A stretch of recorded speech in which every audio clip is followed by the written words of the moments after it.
Hello नमस्कार साथियों। स्वागत है आप सभी का एक बार फिर से एग्जाम आर्ट क्लासेज में। आज की क्लास में हम लोग पढ़ने चल रहे हैं मगध साम्राज्य के बारे में।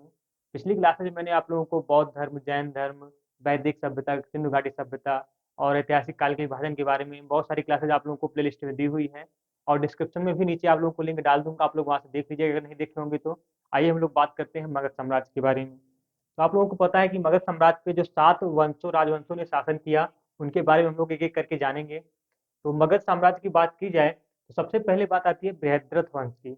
बृहद्रथ वंश जिसके संस्थापक थे बृहद्रथ। ये जो है 6ठी शताब्दी ईसा पूर्व में अपने राजवंश स्थापित किए थे। और इन्हीं के पुत्र थे जरासंध, इन्हीं के पुत्र माने जाते हैं बृहद्रथ के। हालांकि इनको इनका एग्जैक्ट आंकड़ा डेट कोई कहीं मिलता नहीं है, लेकिन ऐसा माना जाता है कि मगध के सबसे प्राचीन इतिहास के बारे में अगर कोई जानकारी मिलती है शासन करने वाले राजवंश की, तो बृहद्रथ वंश की मिलती है, जिनके संस्थापक है बृहद्रथ। और ये 6ठी शताब्दी ईसा पूर्व में अपना वंश स्थापित किए थे। और जरासंध, आप ध्यान दीजिएगा, जरासंध, जरासंध इन्हीं के पुत्र माने जाते हैं बृहद्रथ के, जरासंध। इसके बाद हम लोग बात करते हैं हर्यक वंश की। हर्यक वंश से अब हमला आप लोग को जो है पूरा ए टू जेड जानकारी यहाँ से मिलेगी। हर्यक वंश, इसके संस्थापक जो थे वो बिंबिसार थे। 545 से 412 ईसा पूर्व तक, 545 से 412 ईसा पूर्व तक ये साम्राज्य चला था, ये वंश 545 से 412 ईसा पूर्व तक। और इसके जो संस्थापक थे वो बिंबिसार माने जाते हैं। बिंबिसार इसके संस्थापक हैं। और ये बात बात की जाए कि अगर ये कब से कब तक थे, तो 545 ईसा पूर्व से 493 ईसा पूर्व तक। 545 से 493 ईसा पूर्व तक, 493 ईसा पूर्व, मतलब ये 412 ईसा पूर्व तक चला था। लेकिन 545 से 493 ईसा पूर्व तक बिम्बिसार ने अपने शासन किया था। और इसके अलावा बात की जाए बिम्बिसार की, तो बिम्बिसार की राजधानी, इन्होंने जो राजधानी अपनी बनाई थी वो गिरिब्रज बनाई थी, ये भी एग्जाम से पूछता है। राजधानी कौन सी बनाई थी? गिरिब्रज। तो गिरिब्रज को भी आप लोग याद रखिएगा, ये इनकी राजधानी थी गिरिब्रज। और इनका जो उपनाम दिया गया था, उपनाम क्या था? बिम्बिसार का उपनाम था श्रेणिक। श्रेणिक इनका उपनाम था बिम्बिसार का। एक एक करके बिम्बिसार के बाद आप लोगों को अजातशत्रु के बारे में, फिर उदयन के बारे में, उसके बाद फिर शिशुनाग वंश के बारे में, मतलब सारी चीजें आपको बताई जाएंगी। आप लोग बस क्लास में बने रहिएगा और आप लोग पेन और नोट्स लेके बैठिएगा ताकि सारी चीजें आपको यहाँ से क्लियर हो जाए। जो चीजें आपको बताई जाए आप वो नोट करते हुए चलिए। तो उपनाम इनका क्या था? श्रेणिक। श्रेणिक इनको जो है उपनाम दिया गया था बिम्बिसार को, ठीक है।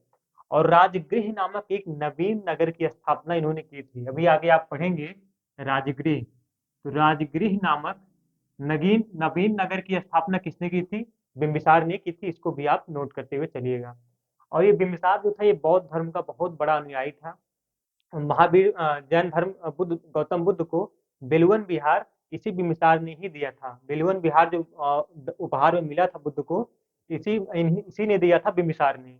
और ये भी चीज जानिएगा कि बौद्ध धर्म में जो गौतम बुद्ध एक बार बीमार थे, तो राजवैद्य जीवक को जब उनकी सेवा में भेजा गया था, तो उसको भेजने वाले कौन थे? बिम्बिसार ही थे। राजवैद्य जीवक को गौतम बुद्ध की सेवा में भेजने वाले कौन थे? बिम्बिसार ही थे। ये भी एग्जाम में पूछता है। तो इनकी राजधानी क्या थी? गिरिब्रज थी। उसके बाद हम लोग बात करते हैं अजातशत्रु की। अजातशत्रु जो इसका पुत्र होता है, अजातशत्रु, अजातशत्रु जो उदयन का क्या होता है? पुत्र रहता है। उदयन का पुत्र रहता है। और उदयन की हत्या करके अजातशत्रु, अपने मतलब अपने पिता की हत्या करके अजातशत्रु 493 से 461 ईसा पूर्व इसने जो है गद्दी संभाली थी। उदयन 493 ईसा पूर्व तक देखिए यहाँ पे बिंबिसार थे। 493 के बाद अपने पिता की हत्या कर अजातशत्रु मगध की गद्दी पर बैठा। इसका जो उपनाम था वो कुड़िक था। इसका उपनाम क्या था? कुड़िक था। इसको भी आप लोग नोट करते हुए चलिएगा। बिम्बिसार का उपनाम श्रेणिक था और इसका अजातशत्रु का उपनाम कुड़िक था। पिता की हत्या कर यह गद्दी पर बैठा था। और इसी के समय में बुद्ध को निर्वाण की प्राप्ति हुई थी। ये मोस्ट इंपॉर्टेंट क्वेश्चन है। इसी के समय में ही बुद्ध को महापरिनिर्वाण की प्राप्ति हुई थी। और जिसके जो है अवशेषों को, बुद्ध के अवशेषों को जो है 8 लोगों ने विभक्त किया था, जिनमें मगध राज के अजातशत्रु भी थे। और इन्होंने ही अवशेषों को लेकर जो राजगृह, एक नवीन नगर स्थापित किया गया था बिम्बिसार के द्वारा, उसी राजगृह में अजातशत्रु ने एक बौद्ध स्तूप की निर्माण किया था। राजगृह में एक बौद्ध स्तूप का निर्माण किसने किया? तो अजातशत्रु ने किया था, जिन्होंने बुद्ध के 8 अवशेषों में से एक लेने वाले मगध के राज के अजातशत्रु भी थे। तो इस तरीके से इनके बारे में आप लोग जानकारी रखिएगा। पिता की हत्या कर ये गद्दी पर बैठे थे और राजगृह में जब 483 ईसा पूर्व में, राजगृह में 483 ईसा पूर्व में, 483 ईसा पूर्व में प्रथम बौद्ध संगीत का आयोजन हुआ था। प्रथम बौद्ध संगीत का आयोजन हुआ था, तो उसके उस समय शासक कौन थे? अजात शत्रु भी थे। ये भी एग्जाम से पूछता है। आप लोगों को 4 बौद्ध संगीतियां हुई थी बौद्ध धर्म, मैंने आप लोगों को पढ़ाया हुआ था। वहाँ पे जो प्रथम बौद्ध संगीति हुई थी वो अजात शत्रु की अध्यक्षता में ही हुई थी। शासन में अध्यक्षता किसी और ने किया था, महाकश्यप। अ, उसके महाकश्यप, लेकिन जो है ये 483 ईसा पूर्व में इन्होंने क्या किया था? उस समय शासक कौन थे? अजातशत्रु ही थे। 483 ईसा पूर्व में जब प्रथम बौद्ध संगीत का आयोजन किया गया था। उसके बाद अजातशत्रु की हत्या इसके पुत्र उदयन ने कर दी। अब देखिए, बिम्बिसार की हत्या अजातशत्रु ने की, अजातशत्रु की हत्या इसके पुत्र उदयन ने की। उदयन, अब जो है जैसे इन्होंने अपने पिता की हत्या की थी, वैसे ही इसका बच्चा भी अपने पिता की हत्या कर दिया। मतलब उदयन ने भी पिता की हत्या करके गद्दी पर बैठा और ये 461 ईसा पूर्व से 461 ईसा पूर्व से 461 ईसा पूर्व से 445 ईसा पूर्व तक गद्दी पर रहा, मगध की गद्दी पर 461 ईसा पूर्व से 445। और आप लोगों को ध्यान होगा कि उदयन के बारे में, तो इन्होंने गंगा एवं सोन नदी के तट पर जो है पाटलिपुत्र नामक एक नवीन नगर की स्थापना की। इससे एक क्वेश्चन बनता है, पाटलिपुत्र नामक नवीन नगर की स्थापना किसने की थी? तो ये पाटलिपुत्र, जिसे अब पटना के नाम से जाना जाता है, तो पाटलिपुत्र की स्थापना उदयन ने ही की थी। कहाँ पे? गंगा और सोन नदी के तट पर। और ये जैन धर्म का मतानुयायी था, जैन धर्म का। इसको भी आप ध्यान दीजिएगा, जैन धर्म का मतानुयायी था। ये भी एग्जाम से पूछता है कि उदयन किस धर्म का मतानुयायी था, पालन करने वाला था? तो वो जैन धर्म का था, जबकि इसके पिता अजातशत्रु जो थे वो बौद्ध धर्म को पालन करने वाले थे। अब उदयन के बाद हम लोग बात करते हैं, तो इसके पुत्र जो होते हैं उदयन के, अनिरुद्ध, मुंड और नागदशक। अनिरुद्ध, मुंड और नागदशक। ये नागदशक वही है जो इस वंश का अंतिम शासक होता है। ये तीनों भाई थे। इस नागदशक ने भी अपने पिता की हत्या कर, तीनों भाइयों में जो है ये गद्दी पर बैठने के लिए होड़ लगी हुई थी। तो नागदशक ने इन दोनों भाइयों की हत्या किया और उसके बाद फिर पहले अपने पिता की हत्या किया, फिर दोनों भाइयों की हत्या करके गद्दी पर बैठा। और हर्यक वंश का अंतिम शासक जो था, कौन था? वो नागदशक ही था, हर्यक वंश का अंतिम शासक। ये भी आप ध्यान दीजिएगा। और ये उदयन का पुत्र था नागदशक, इसने भी अपने पिता की हत्या की थी। ये एग्जाम से पूछता है कि हर्यक वंश का अंतिम शासक कौन था? तो नागदशक था। ये एग्जाम में पूछता है। इसके बाद बात की जाती है शिशुनाग वंश की। अब देखिए शिशुनाग वंश, शिशुनाग वंश की स्थापना ये 412, ये लोग कब से कब तक थे? 445 से 445 से 412 ईसा पूर्व में ये लोग जो है अपना तीनों लोग मिलके राज्य किए थे। इसमें नागदशक सबसे अंतिम में शासक था। अब नागदशक की हत्या किसने की थी? शिशुनाग वंश के शिशुनाग ने। शिशुनाग ने नागदशक की हत्या कर एक नए वंश की स्थापना की, शिशुनाग वंश। हम लोग बात करते हैं शिशुनाग वंश के बारे में, जो कब से कब तक चला? 412 ईसा पूर्व से 344 ईसा पूर्व तक चला था ये वंश, शिशुनाग वंश। इसकी स्थापना किसने की थी? शिशुनाग ने की थी। किसकी हत्या करके? नागदशक की हत्या करके। और जो कि नागदशक का ही अमात्य था शिशुनाग। शिशुनाग कौन था? नागदशक का अमात्य था या मंत्री था। तो आप लोग देख सकते हैं प्राचीन काल में, प्राचीन इतिहास में जितने भी राजा बने वो सब धोखेबाजी करके ही, धोखे से ही जो है अपने राजा को या अपने पिता को, अपने भाई को वध करके इस समय राजा बनते थे। जो कि इतिहास की बहुत विडंबना है, बहुत बड़ी विडंबना है। हालांकि जो इतिहास है वो इतिहास है। तो शिशुनाग वंश हम लोग देखते हैं। शिशुनाग वंश का जो शासक था वो कौन था? शिशुनाग। और शिशुनाग वंश से एक क्वेश्चन पूछा जाता है कि इसकी राजधानी कहाँ थी? शिशुनाग वंश की राजधानी कहाँ थी? तो शिशुनाग वंश की जो राजधानी थी, शिशुनाग वंश, इसकी जो राजधानी थी शिशुनाग वंश, वो वैशाली थी। ये भी एग्जाम से पूछता है।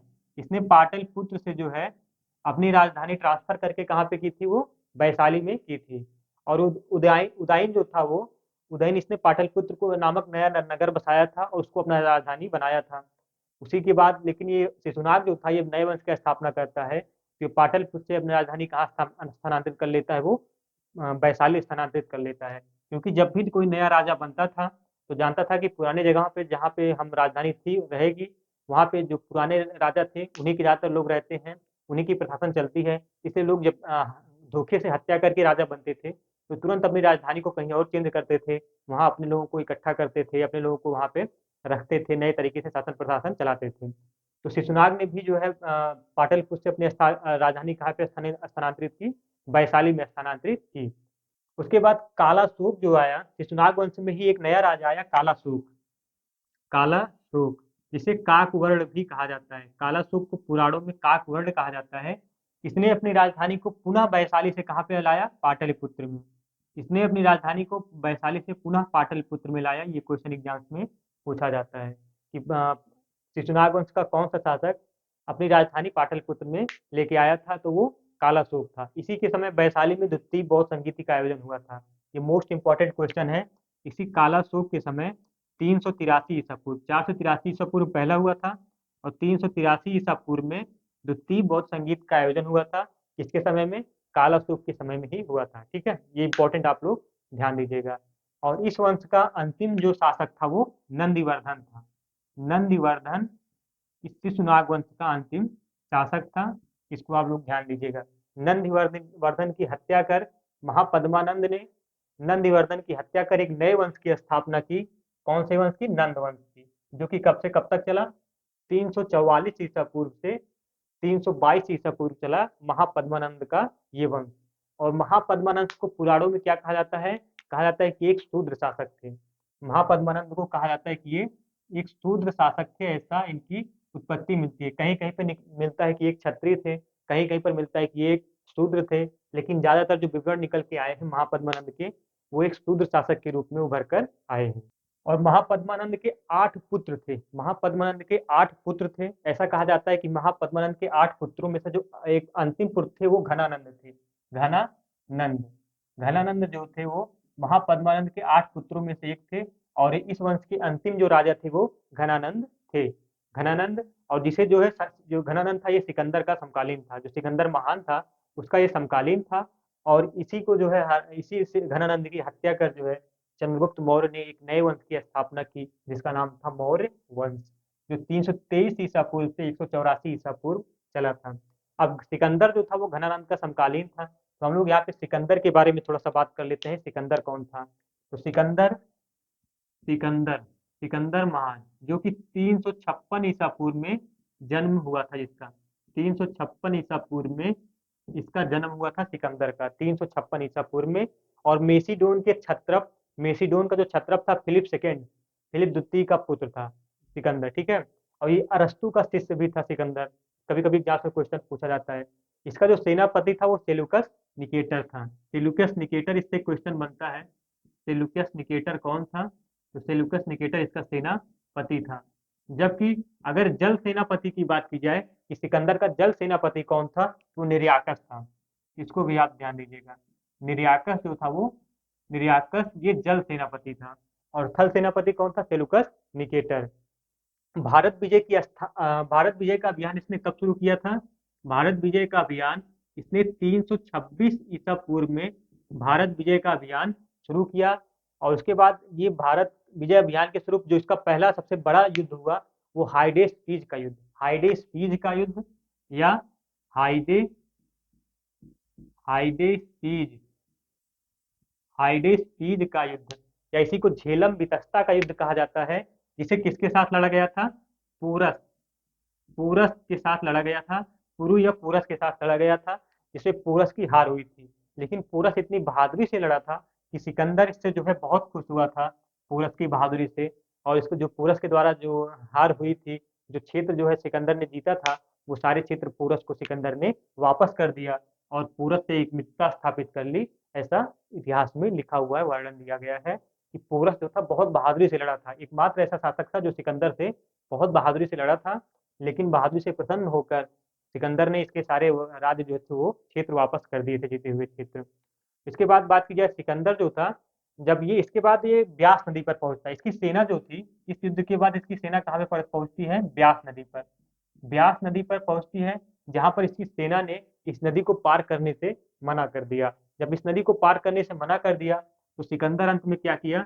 325 ईसा पूर्व में 325 ईसा पूर्व में थल स्थल मार्ग के रास्ते जो है भारत से वापस चला गया। और उसके बाद 323 ईसा पूर्व में 323 ईसा पूर्व में इसका जो है बेबीलोन में इसकी मृत्यु हो गई। सिकंदर की मृत्यु कहाँ हुई थी? तो बेबीलोन में हुई थी। और किस समय हुई थी? 323 ईसा पूर्व में हुआ था। अब इसके बाद हम लोग बात करेंगे मौर्य वंश की। तो आप लोग पूरा क्लास देखिएगा, मौर्य वंश यहाँ पे आप लोगों को बहुत अच्छे से समझाया जाएगा। जब हम लोग मौर्य वंश देखते हैं, मौर्य वंश, मौर्य वंश जो कि चंद्रगुप्त, जिसकी स्थापना किसने की थी? चंद्रगुप्त मौर्य ने की थी। और चंद्रगुप्त मौर्य जो कि चाणक्य, उसके प्रधानमंत्री जो थे चाणक्य, या जिनको विश्वगुप्त भी कहा जाता है, कौटिल्य भी कहा जाता है, उनकी मदद से चंद्रगुप्त मौर्य ने घनानंद की हत्या कर, जो कि नंद वंश का अंतिम शासक था, महापद्मानंद का पुत्र था घनानंद, उसकी हत्या करके मौर्य साम्राज्य की स्थापना की थी चंद्रगुप्त मौर्य ने। और तो हम लोग चंद्रगुप्त मौर्य की बात करते हैं, तो चंद्रगुप्त मौर्य को ब्राह्मण साहित्य जो है उसमें कहा गया है कि एक शूद्र है। चंद्रगुप्त मौर्य को, इनकी जो उत्पत्ति हुई है वो शूद्र के रूप में हुई है। जबकि जैन ग्रंथ एवं बौद्ध ग्रंथ जो है चंद्रगुप्त मौर्य को क्या बताते हैं? ये क्षत्रिय वंश से उत्पन्न हुए हैं, क्षत्रिय कुल का बताते हैं। ब्राह्मण ग्रंथ ने जो है शूद्र वंश का, जबकि बौद्ध धर्म और जैन ग्रंथ जो है इन्हें क्षत्रिय वंश का बताता है चंद्रगुप्त मौर्य को। हम लोग बात करते हैं चंद्रगुप्त मौर्य के बारे में। तो मुद्रा राक्षस के विशाख विशाख दत्त कृत मुद्रा राक्षस जो रचना है उनकी, उसमें उसमें इनको ब्रिसल बताया गया है। मुद्रा राक्षस में इनको क्या बताया गया है? ब्रिसल। ब्रिसल जिसका मतलब होता है कुलहीन, कुलहीन या निम्न कुल का, निम्न कुल का बताया, मतलब शूद्र से बताया, इनकी उत्पत्ति बताई है चंद्रगुप्त मौर्य की। और चंद्रगुप्त मौर्य ऐसा प्रथम ऐतिहासिक सम्राट था जिसने पूरे बृहत्तर भारत पर अपना साम्राज्य स्थापित किया था। अगर देखा जाए तो पूरे भारत को प्रशासनिक रूप से जोड़ने वाले ये पहले ऐसे शासक थे चंद्रगुप्त मौर्य।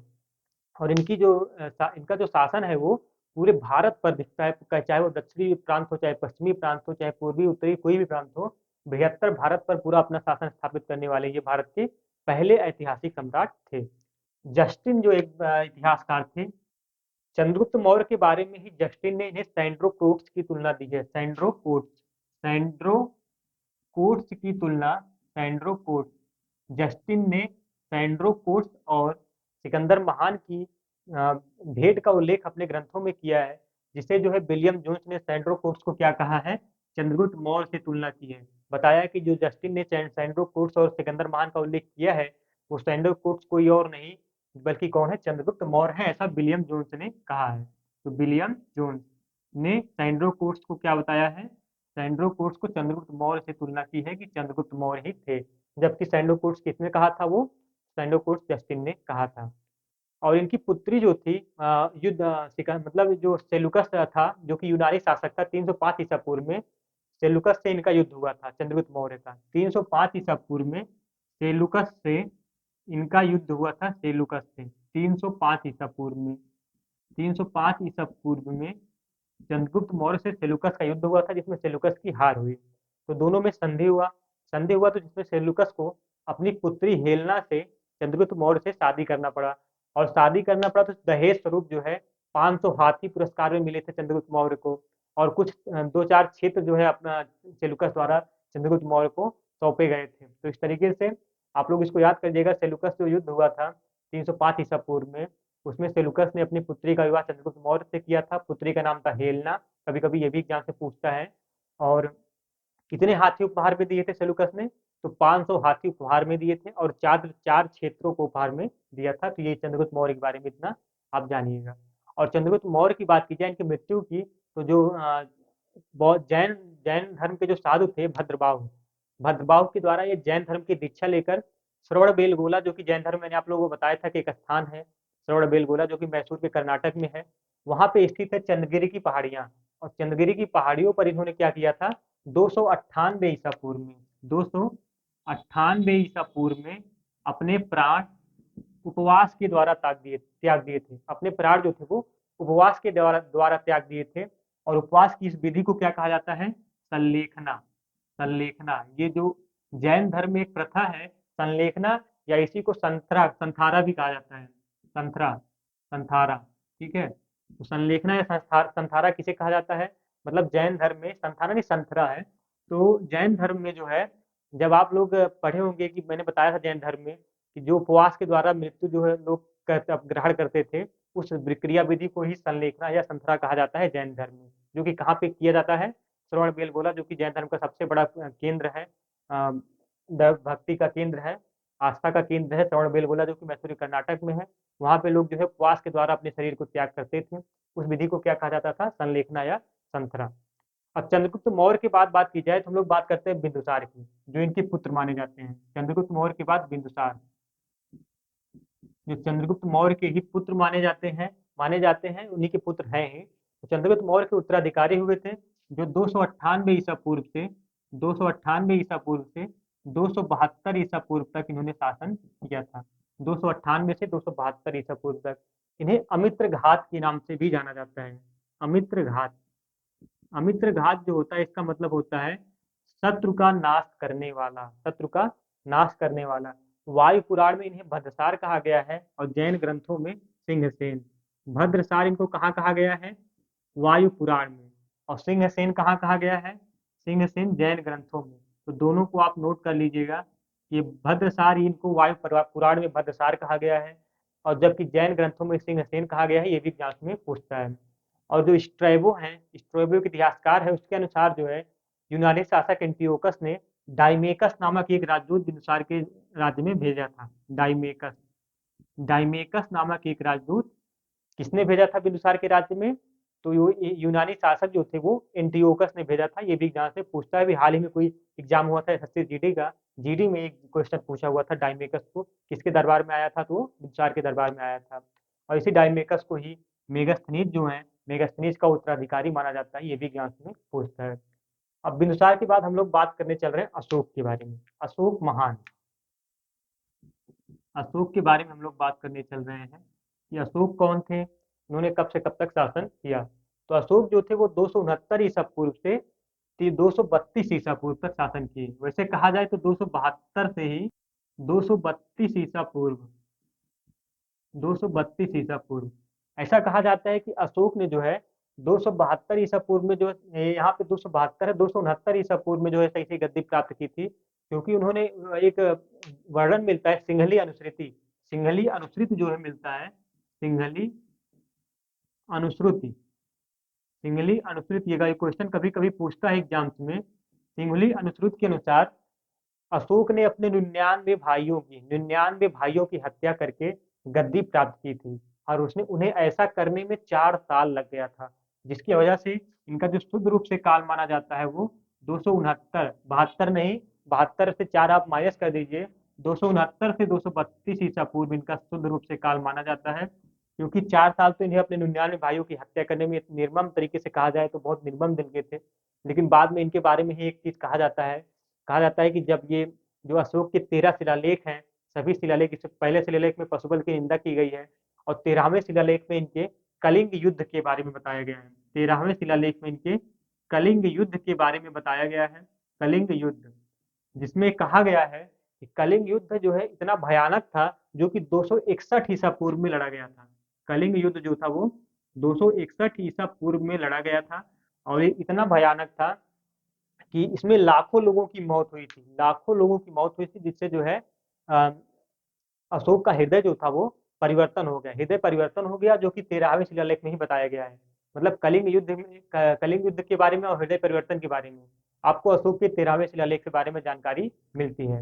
अशोक ही ऐसे पहले राजा थे जिन्होंने शिलालेखों की स्थापना या शिलालेखों का प्रचलन भारत में किया था। और इन्होंने स्वयं को मगध का सम्राट बताया था, वो भाब्रू या बैराट स्तंभ में। भाब्रू या बैराट स्तंभ है एक, भाब्रू या बैराट स्तंभ, जिनमें उन्होंने स्वयं को मगध का सम्राट बताया था। और यही अशोक को मतलब यही भाब्रू या बैराट स्तंभ ये बताता है कि अशोक बौद्ध धर्म का बहुत बड़ा अनुयायी था। इसके अलावा बात की जाए मास्की और गुर्जरा अभिलेख, मास्की एवं गुर्जरा अभिलेख, मास्की एवं गुर्जरा गुर्जरा अभिलेख, दो अभिलेख हैं जिससे ये प्रमाण मिलता है कि अशोक का नाम क्या था, वो अशोक ही था। मतलब अशोक नाम का प्रमाण कहाँ से मिलता है? तो मास्की एवं गुर्जरा अभिलेख से यह प्रमाण मिलता है कि अशोक का नाम क्या था, अशोक था। तो इस तरीके से मास्की एवं गुर्जरा अभिलेख दोनों को आप लोग याद करिएगा। इसके अलावा बात की जाए तो उपाधि जो दी गई थी वो देवा नाम प्री की दी गई थी। उपाधि ने किसकी दी गई थी? देवा नाम प्रियदर्शी। उन्होंने जो उपाधि धारण की थी वो देवा नाम प्रियदर्शी, देवा नाम पीदस, ये एग्जाम से पूछा हुआ क्वेश्चन है। देवा नाम पीदस किसकी उपाधि थी? तो ये अशोक की उपाधि थी देवानाम प्रियदर्श। और इसके अलावा भी इस प्रकार बौद्ध व शासन, इस प्रकार जो है मौर्य साम्राज्य जो था कुल 137 वर्षों तक चला। कितना? 137 वर्षों तक आपका मौर्य साम्राज्य चला, जिसमें आपको जो है सबसे ज्यादा पढ़ना है चंद्रगुप्त मौर्य के बारे में, बिंदुसार के बारे में, अशोक के बारे में। और अशोक के बारे में एक चीज और भी कहा जाता है, यहाँ पे बताना भूल गया, उपगुप्त। उपगुप्त नामक एक बौद्ध भिक्षु था, जिन्होंने अशोक को क्या किया था, बौद्ध धर्म की शिक्षा दी थी। बौद्ध धर्म के बारे में कौन दीक्षित किया था अशोक को? तो उपगुप्त नामक का एक बौद्ध भिक्षु था, उपगुप्त नाम का। और कल्हड़ की राजतरंगिणी थी। कल्हड़ की राजतरंगिणी के एक बहुत इंपॉर्टेंट क्वेश्चन बनता है, श्रीनगर, जो श्रीनगर बसाया गया है, श्रीनगर, ये किसने बसाया था? ये कल्हड़ की राजतरंगिणी, जो कि जम्मू कश्मीर के इतिहास के बारे में बताती है, उसमें ये बताया गया है श्रीनगर नामक नगर को अशोक ने ही बसाया था। किस नदी के किनारे? वितस्ता या झेलम नदी के किनारे अशोक ने इसको बसाया था। तो भागवत पुराण के अनुसार जो मौर्य साम्राज्य है उसमें कुल 10 शासक हुए हैं भागवत पुराण के अनुसार। लेकिन जो वायु पुराण है उसके अनुसार कुल 9 शासक बताए गए हैं कि मौर्य साम्राज्य में कुल 9 शासक हुए हैं।